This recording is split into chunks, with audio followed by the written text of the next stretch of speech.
नमस्कार. मल्हार टीव्हीच्या सकाळच्या बातमीपत्रामध्ये आपलं स्वागत.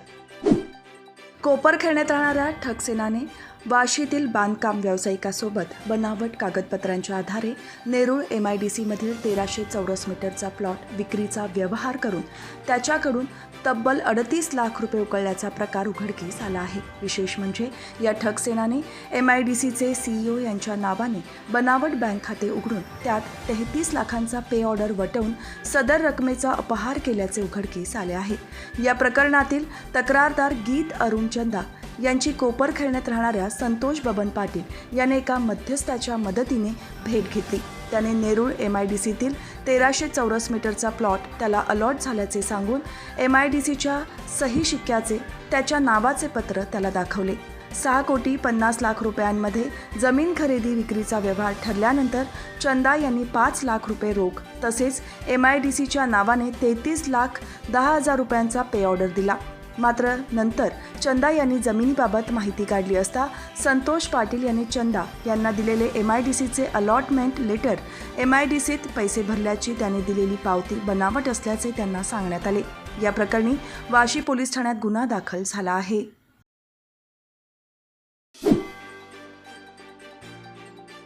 प्रजासत्ताक दिनाचे औचित्य साधून पनवेल तालुका क्रीडा संकुलात संजय गांधी निराधार योजनेचे प्रमाणपत्र वाटप तसेच खेळाडूंचा भाजपचे रायगड जिल्हाध्यक्ष आमदार प्रशांत ठाकूर, प्रांत अधिकारी राहुल मुंडके यांच्यासह उपस्थित मान्यवरांच्या हस्ते सत्कार करण्यात आला. प्रजासत्ताक दिन देशभक्तीपर वातावरणात सर्वत्र साजरा झाला. यानिमित्त पनवेल तालुका क्रीडा संकुलात प्रांताधिकारी राहुल मुंडके यांच्या हस्ते ध्वजारोहण करून सलामी देण्यात आली.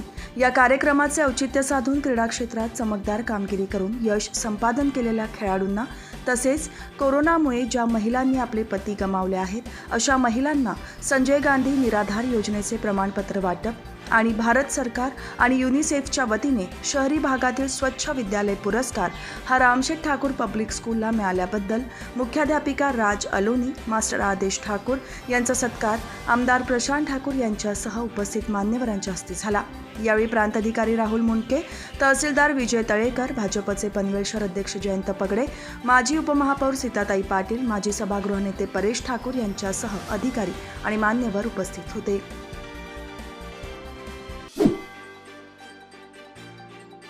प्रजासत्ताक दिनाचे औचित्य साधून महेश निमणे लिखित व्यापार आणि विक्री व्यवसायासाठी 101 उपाय या पुस्तकाचा प्रकाशन सोहळा सुप्रसिद्ध स्त्रीरोग तज्ज्ञ आणि साहित्यिक डॉक्टर सुभाष कटकदोंड आणि आनंदराव गणेशकर सर यांच्या हस्ते खोपोलीतील ज्येष्ठ नागरिक सभागृहात झाला. प्रत्येकाच्या संग्रही असावे असं हे मार्गदर्शक आणि उपयुक्त पुस्तक आहे असे उद्गार डॉक्टर सुभाष कटकदोंड यांनी काढले. तर व्यवसायात येणाऱ्या तरुण पिढीला या पुस्तकाचा उपयोग होणार असल्याचे लेखक महेश निमणे यांनी सांगितले. यावेळी माजी नगराध्यक्ष राजू गायकवाड यांच्यासह पदाधिकारी आणि नागरिक उपस्थित होते. 74वा प्रजासत्ताक दिन देशभरात साजरा झाला. या दिनाचे औचित्य साधून विविध संस्थांच्या माध्यमातून सामाजिक कार्यक्रमांचे आयोजन करण्यात आले होते. त्या अंतर्गत चांभारली येथील विजय क्लिनिकचे डॉक्टर विलास कुलकर्णी आणि रॅली केअर लॅबच्या वतीने आरोग्य तपासणी शिबिराचे आयोजन करण्यात आले होते. या शिबिराचा 82 नागरिकांनी लाभ घेतला.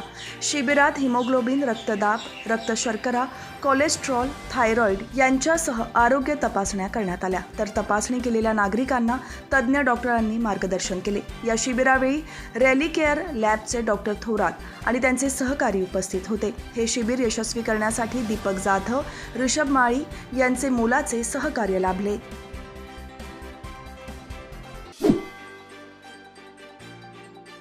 जीवनाचा दर्जा वाढवण्यासाठी महापालिका आणि सामाजिक संस्था प्रयत्न करत आहे असे प्रतिपादन भाजपचे रायगड जिल्हाध्यक्ष आमदार प्रशांत ठाकूर यांनी हुतात्मा स्मारक येथे केले. प्रजासत्ताक दिनानिमित्त हुतात्मा स्मारक येथे ध्वजारोहणाचा कार्यक्रम आयोजित करण्यात आला होता. यावेळी स्वातंत्र्य सैनिकाचे उत्तराधिकारी अनिल निकम यांच्या हस्ते ध्वजारोहण करून राष्ट्रध्वजाला सलामी देण्यात आली. या कार्यक्रमाला पनवेल महापालिकेचे आयुक्त गणेश देशमुख, उपविभागीय अधिकारी राहुल मुंडके, उपायुक्त विठ्ठल डाके, उपायुक्त कैलास गावडे, सहाय्यक आयुक्त डॉक्टर वैभव विधाते, तहसीलदार विजय तळेकर, माजी सभागृह नेते परेश ठाकूर यांच्यासह माजी नगरसेवक, महापालिकेचे अधिकारी, कर्मचारी, स्वातंत्र्य सैनिकांचे वारसदार, ज्येष्ठ नागरिक उपस्थित होते। यावेळी महापालिकेच्या हुतात्मा हिरवे गुरुजी जीवन शिक्षण मंदिर शाळेला स्वातंत्र्य सैनिक उत्तराधिकारी संघटनेच्या वतीने म्युझिक सिस्टीम भेट देण्यात आली।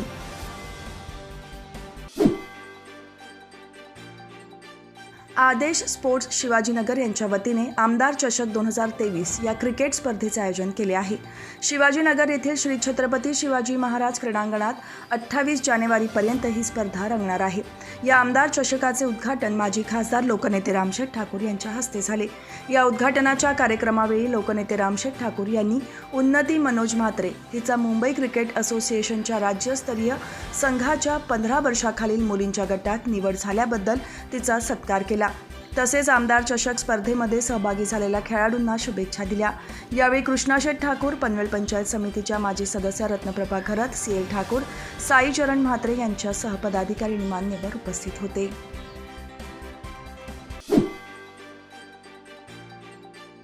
समाजातील शेतकरी, कामगार, कष्टकरी, व्यापारी, व्यावसायिक, नोकरदार, दुर्बल घटकांच्या विकासासाठी शासन आणि जिल्हा प्रशासन कटिबद्ध आहे, असे प्रतिपादन रायगडचे जिल्हाधिकारी डॉक्टर योगेश म्हसे यांनी केले आहे। अलिबाग पोलीस मुख्यालयाच्या मैदानात प्रजासत्ताक दिनी जिल्हाधिकारी डॉक्टर योगेश म्हसे यांच्या हस्ते ध्वजारोहण झाले।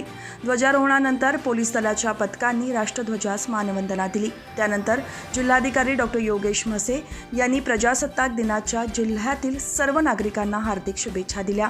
यावेळी जिल्हा परिषदेचे मुख्य कार्यकारी अधिकारी डॉक्टर किरण पाटील, जिल्हा पोलीस अधीक्षक सोमनाथ खारगे, उपवन संरक्षक आशिष ठाकरे, अपर जिल्हाधिकारी अमोल यादव, अपर पोलीस अधीक्षक अतुल झेंडे, निवासी उपजिल्हाधिकारी डॉक्टर पद्मश्री बैनाडे यांच्यासह अधिकारी आणि मान्यवर उपस्थित होते।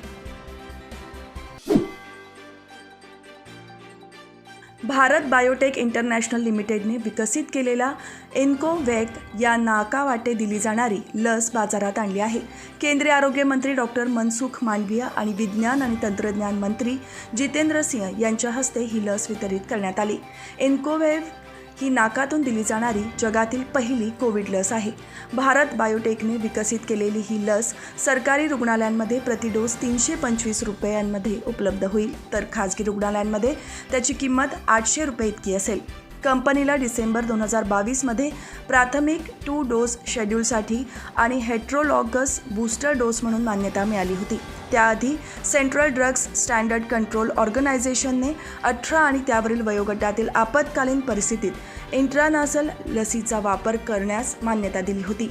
भारत बायोटेकची या एन्कोव्हॅक इंट्रानेझल कोविड लसीचा पर्याय कोविन ॲपवर उपलब्ध करून देण्यात आला आहे।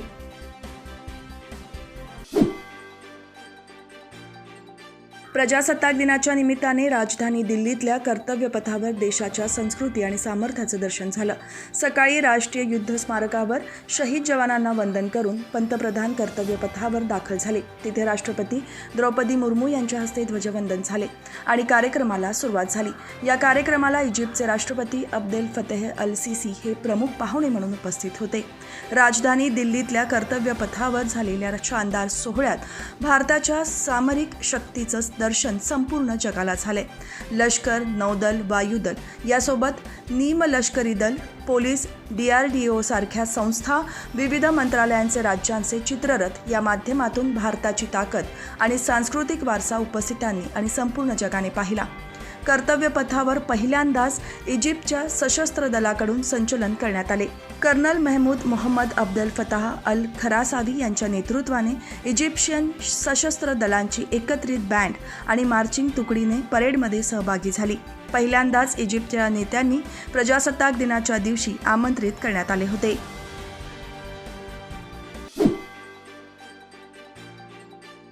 कसबा आणि चिंचवड विधानसभेत पोटनिवडणूक जाहीर झाल्यापासून या दोन्ही जागांवर नेमकी उमेदवारी कोणाला मिळणार याकडे सर्वांचं लक्ष लागलं आहे। दोन्ही कुटुंबातील सदस्याला उमेदवारी मिळेल की अन्य कोणत्या नेत्याला उमेदवारी दिली जाणार यावर अनेकांच्या नजरा आहेत। या उमेदवारांसंदर्भात चर्चेला पुण्याचे पालकमंत्री चंद्रकांत पाटील यांनी पूर्णविराम दिला आहे। ते म्हणाले की कसबा आणि चिंचवड विधानसभा पोटनिवडणुकीसाठी उमेदवारांच्या नावाची यादी तयार झाली आहे। ती यादी केंद्रीय समितीकडे आम्ही पाठवणार आहोत। केंद्रीय समिती 31 जानेवारी आणि 1 फेब्रुवारी रोजी बैठक घेईल.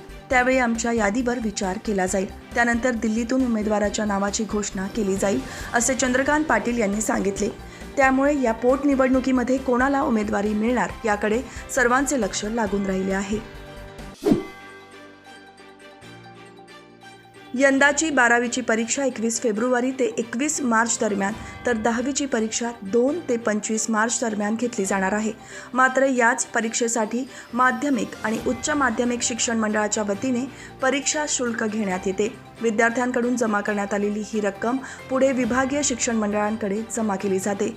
दरम्यान यावर्षी 10वी आणि 12वी या दोन्ही परीक्षेसाठी तब्बल एकूण 13,83,83,950 रुपये शुल्क मंडळाच्या खात्यात जमा झाले आहेत.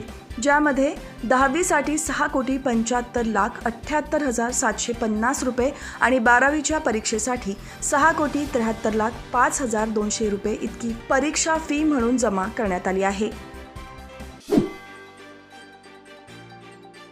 महाराष्ट्र लोकसेवा आयोगामार्फत झालेल्या सहाय्यक मोटर वाहन निरीक्षक मुख्य परीक्षा 2020 मधील शिफारस पत्र 233 उमेदवारांपैकी प्रातिनिधिक स्वरूपात 13 उमेदवारांना मुख्यमंत्री एकनाथ शिंदे यांच्या हस्ते नियुक्तीपत्र प्रदान करण्यात आले.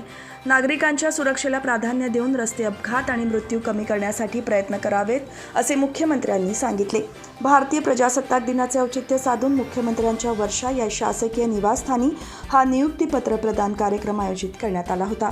या कार्यक्रमाला परिवहन विभागाचे प्रधान सचिव पराग जैन, परिवहन आयुक्त विवेक भीमनराव, अपर परिवहन आयुक्त जितेंद्र पाटील, माजी खासदार ब्रिगेडियर सुधीर सावंत यांच्यासह वरिष्ठ अधिकारी उपस्थित होते. नवनियुक्त अधिकाऱ्यांना मार्गदर्शन करताना मुख्यमंत्री एकनाथ शिंदे यांनी रस्ते अपघातात नागरिकांच्या मृत्यूसंख्येबाबत चिंता व्यक्त केली. तसेच वाहन चालकांना परवाना देण्याअगोदर वाहन चालवण्याचे ज्ञान आणि नियम माहीत असले पाहिजेत, यासाठी कडक नियमांची अंमलबजावणी करावी असे निर्देश दिले.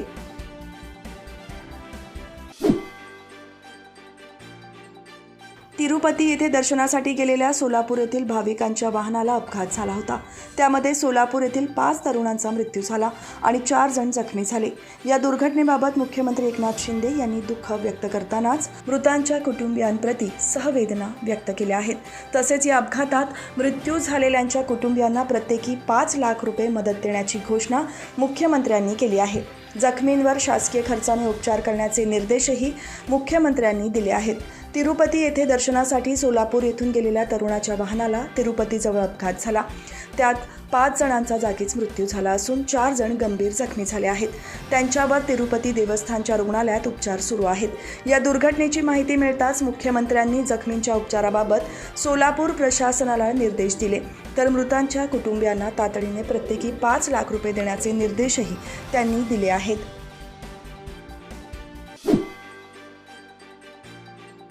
प्रजासत्ताक दिनाच्या पथसंचलनात भारतीय संस्कृती आणि कलेचे दर्शन झाले. देशातील सर्व राज्यातील कलाकारांकडून कर्तव्य पथावर कलेचं सादरीकरण करण्यात आले.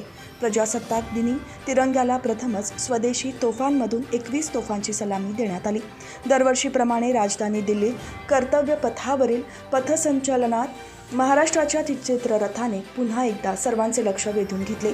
महाराष्ट्रातील प्रसिद्ध 3.5 शक्तिपीठे आणि नारी शक्ती या संकल्पनेवर आधारित चित्ररथ सादर करण्यात आला.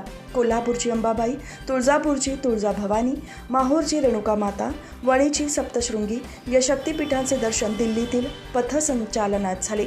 विशेष आकर्षण असलेल्या अयोध्येच्या दीपोत्सवाचं सादरीकरण उत्तर प्रदेशच्या चित्ररथावर करण्यात आले होते.